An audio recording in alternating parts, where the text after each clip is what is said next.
So these are the latest two prototypes of the Munger sponge.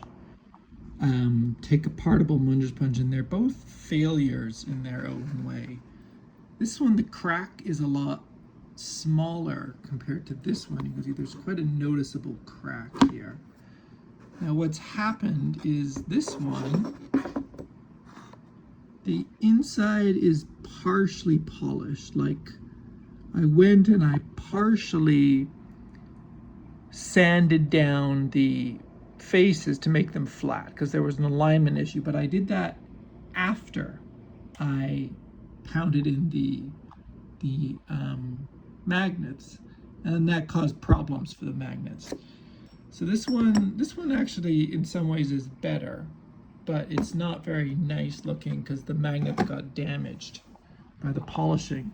Now this one, I did it in the opposite order. I polished first and then pounded in the magnets.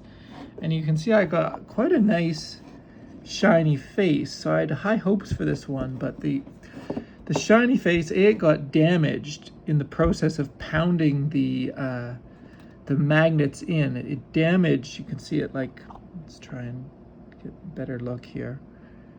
I think you can sort of see how the nice shininess is damaged. And also I had a lot of a harder time getting the magnets to be flush with the surface. I guess I took away more metal than I thought. So the magnets are kind of sticking out a little bit. They were also more work to get in this time. I'm not sure why. I had to hit them really hard to get them in, where it's before it was like one whack was enough.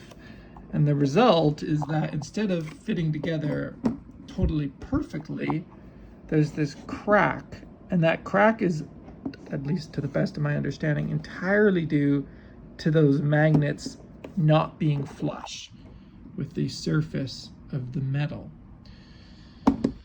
So I'm trying to think of what the next step is. I mean, Ian McGregor was opposed to the idea of pounding the magnets in with hammers, with not plural, with a hammer. I like the pounding, or I did like pounding them in with hammers, because it means they're held in entirely by compression. Like what you do is you start out with a hole slightly narrower than your magnet. You drill it a little bit wider, but only the top half. You put the top half of the magnet in, and then you pound it down, and then the pressure on the sides of it exerted by the metal hold it in place. Then you don't need any glue, and that's somehow cleaner, I think. He thought you should use glue, or I should use glue.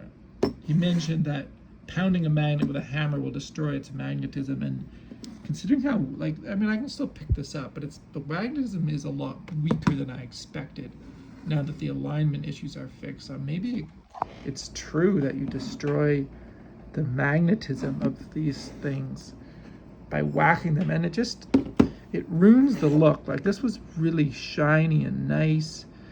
The magnets kind of look ugly because parts of them have been bits broken off from getting hit.